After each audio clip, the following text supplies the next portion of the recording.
Hello to everybody joining me. I'm Erin, and welcome to the Virtual Education Intervention Podcast. The name should give it away, but I'm here to educate, encourage, and entertain families and teachers who live and work with neurodivergent family members, friends, and students. And yep, you guessed it, my primary location for education is virtual. Sometimes we all just need a little more community, and we benefit from having people in our lives who understand how we live, how we work, and what our minds are consumed with daily. We just need support and encouragement within that space. If you're here, welcome to our community.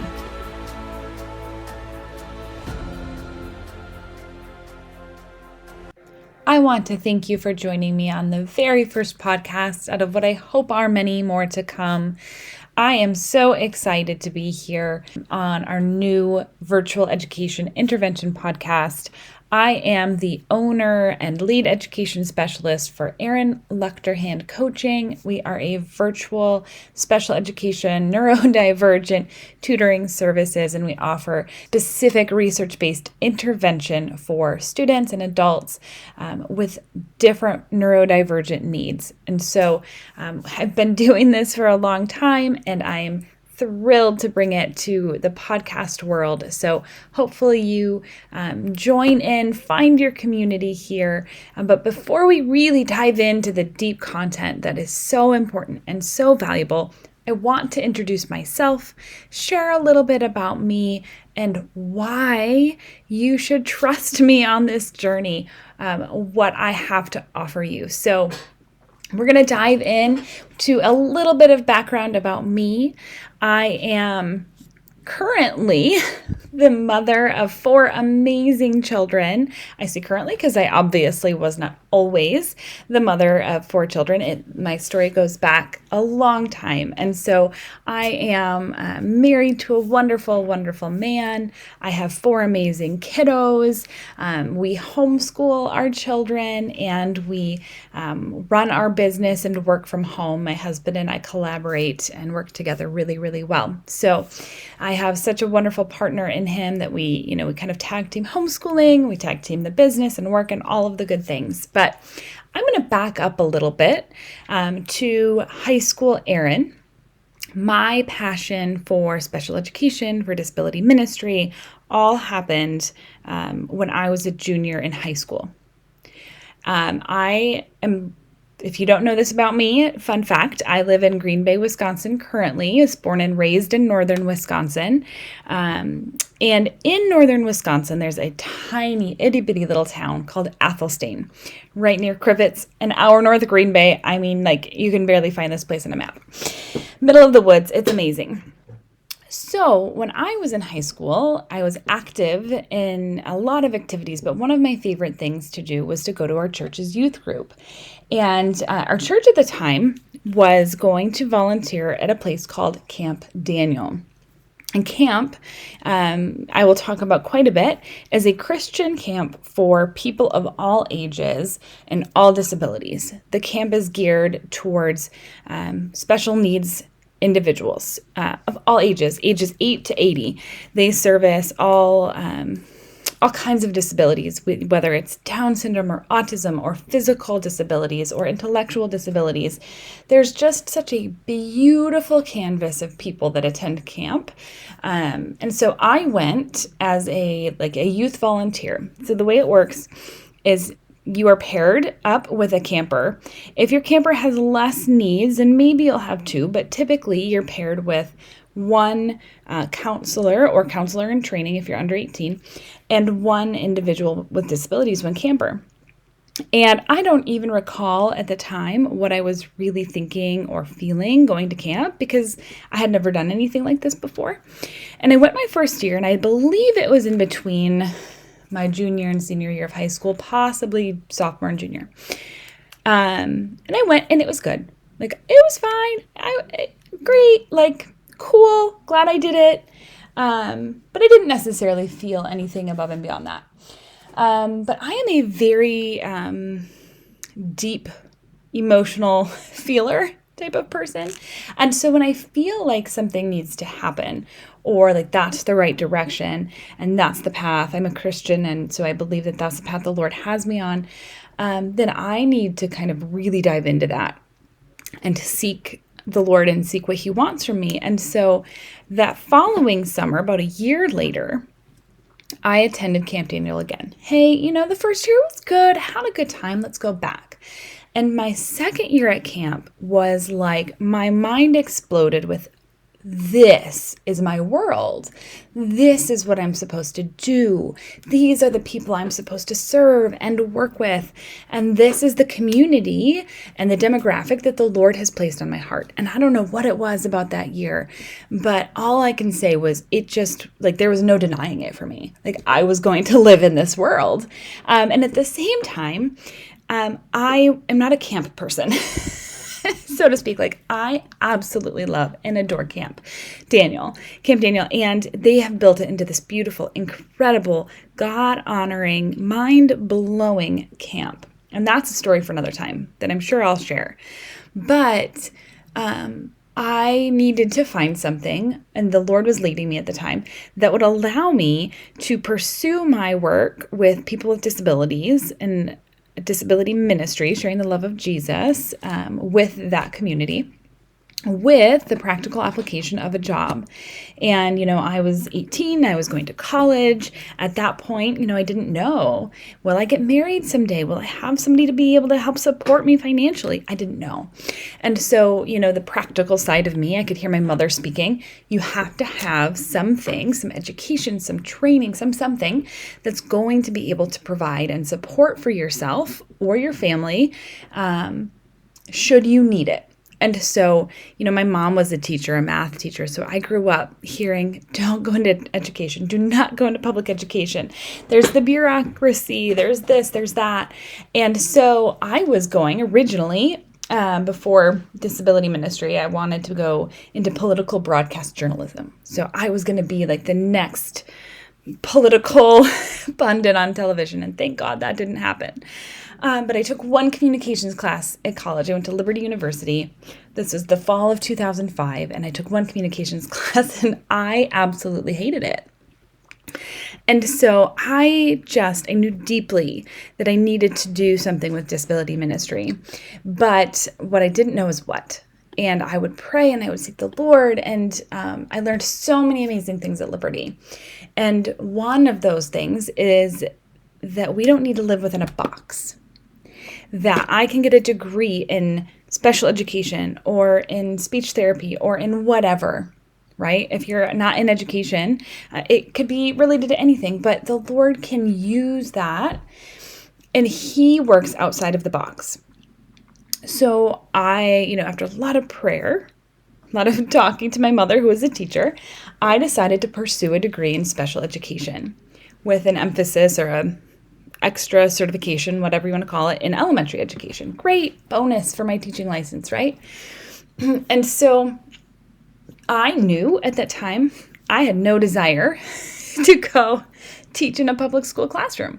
I didn't want to go have a classroom of my own or work in a public school, but I knew I needed that practical application degree in order to pursue what I wanted to pursue with disability ministry. And so I needed to be able to graduate college and run with it, whatever that looked like. And so that's what I did. I studied and I pursued my degree. And over the next 4 years, the Lord taught me so many incredible things that I'm sure we'll get into at some point. But I had a choice to make. Do I stay in Virginia? Do I move back to Wisconsin? Where's the Lord leading me? What doors are opening? And I had opportunities in Virginia to just kind of slide right into long-term subbing positions and jobs. This is at this point, December of 2009. And it just didn't feel right. And I have brothers, and they were having children back in Wisconsin. I had nephews, and I wanted to be by my family again. And I found out the semester I was student teaching, about a month before I was done, that there was a place in Wisconsin called Shepherd's Ministries. And that is a ministry for people with disabilities, adults. It was a residential facility essentially, but a Christian one. And they had started a program called Shepherd's College.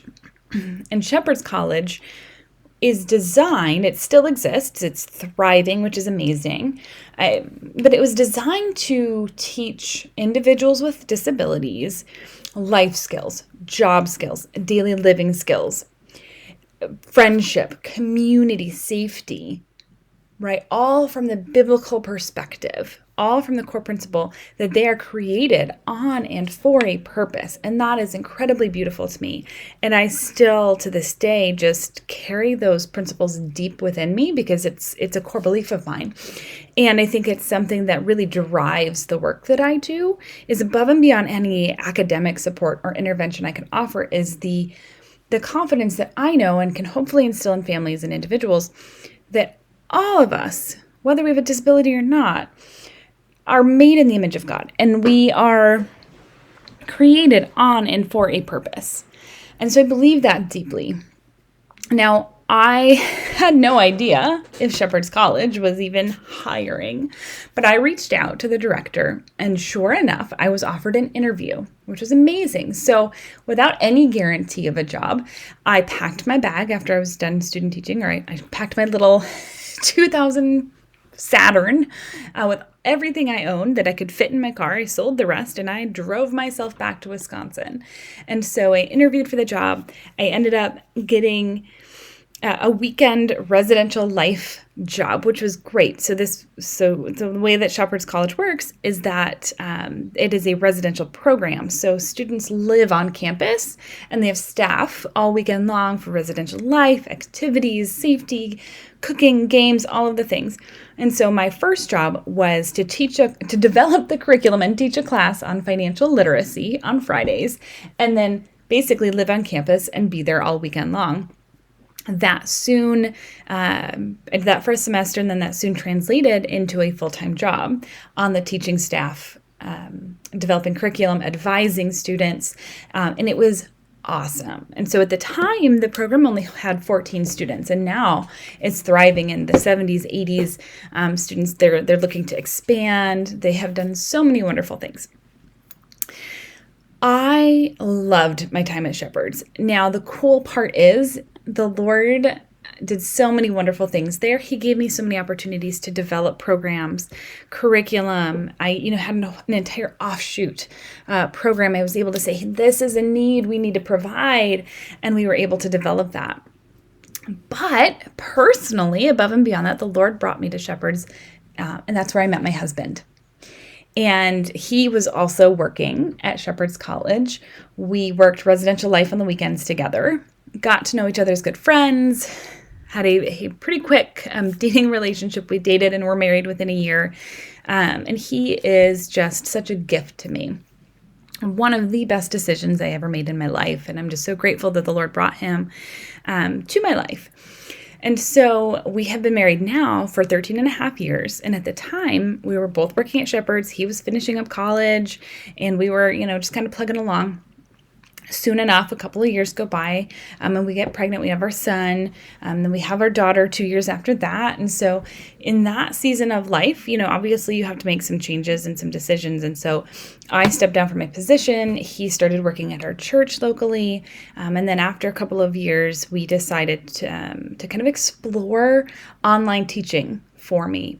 I love being a stay-at-home mom, and that is the greatest gift that I can have. And at the same time, my mind was kind of buzzing and whirling, right? Like, why can't I shut off kind of the background noise in my brain a little bit?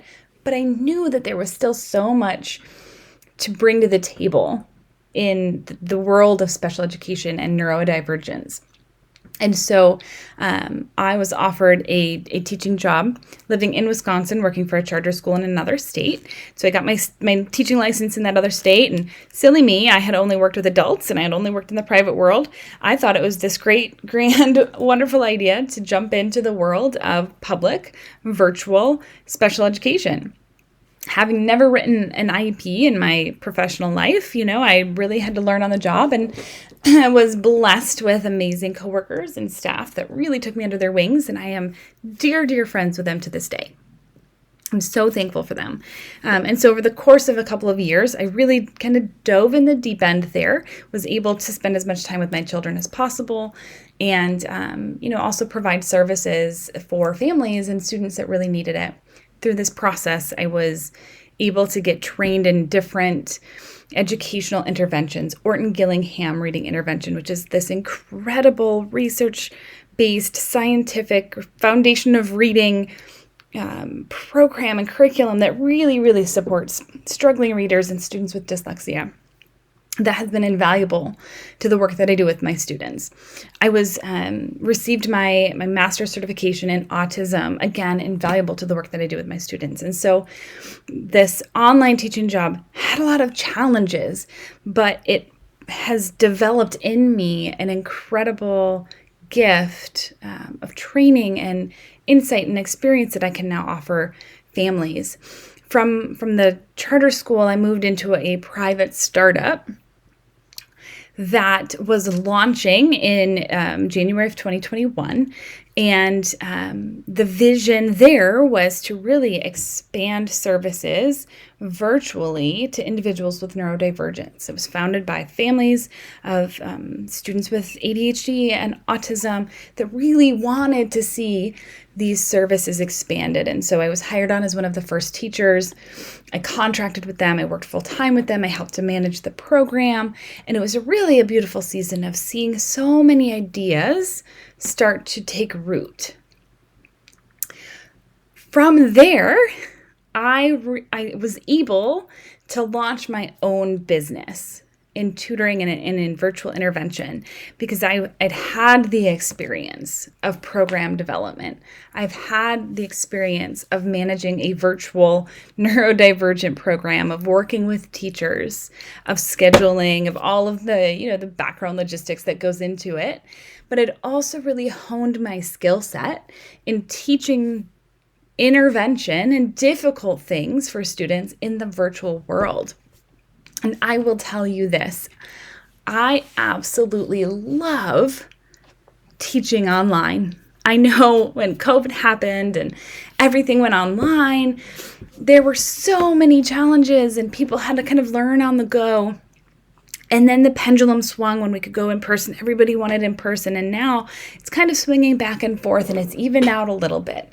But what it has taught us is that given the right supports, right? I'm not saying online education is perfect for everybody, but given the right setup and given the right support and given a good teacher who knows what they're doing, virtual education can eliminate so many barriers to accessing education and tools and intervention that people need that can really benefit the quality of their life. And so being able to say yes to students regardless of their geography is so important to me. I have students across the country. I have worked with students internationally, and it's really a beautiful connection that we can make with students and families, and to be able to provide those services. So over the course of the podcast, we're going to be meeting several additional key people, be doing some interviews with virtual educators, people that I have personally worked with, people that I hold dear, that I still go to for professional advice, but they will be a beautiful addition to the podcast, providing really, really great insight on intervention, on virtual teaching, on relationships, which is a huge core piece to this. We're also going to do a deep dive into some of my personal experience, not just as a teacher, but as the parent. I mentioned earlier, I have 4 kiddos. As the parent of a child with an IEP and with a speech and language disability. So we're going to do that deep dive because I'll tell you what, even after I've done hundreds of IEPs, when you're sitting on the parent side, it's different and it's impactful. And so we're going to look at special education, IEPs, neurodivergence from the teacher perspective. We're going to look at it from the parent perspective, and we're going to look at it from the intervention perspective. We're going to build our community, because until you're in the position to have a child or to teach a child with neurodivergence, it is not easily understood or as understood as people think. It can be an isolated, lonely place. And there are so many people that can empathize because they have experienced it, because they have been there. And so my goal is to bring these people together. And we have funny stories, and we have information, and we have strategies, and we have suggestions. And I know that you do too. If you have lived with a neurodivergent individual, if you have worked with one, I would love to hear your input. What has worked over time from you?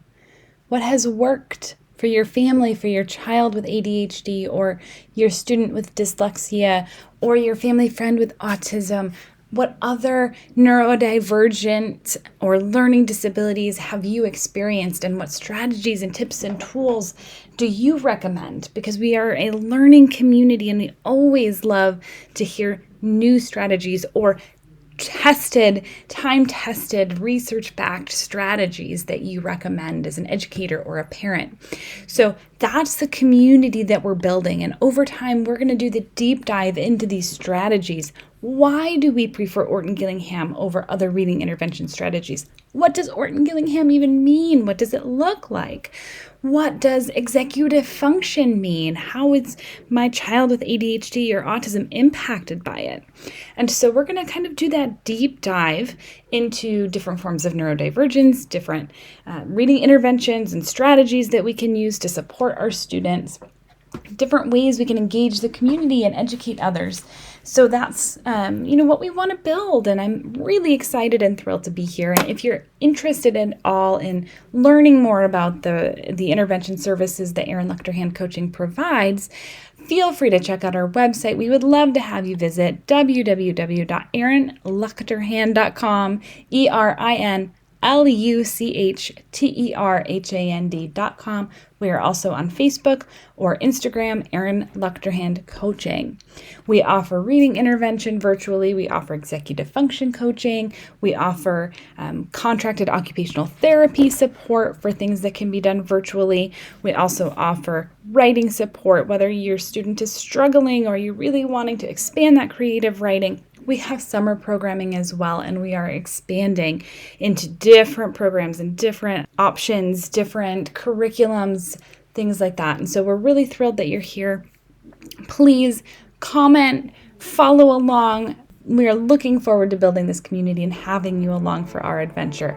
Take care, and we will see you next time.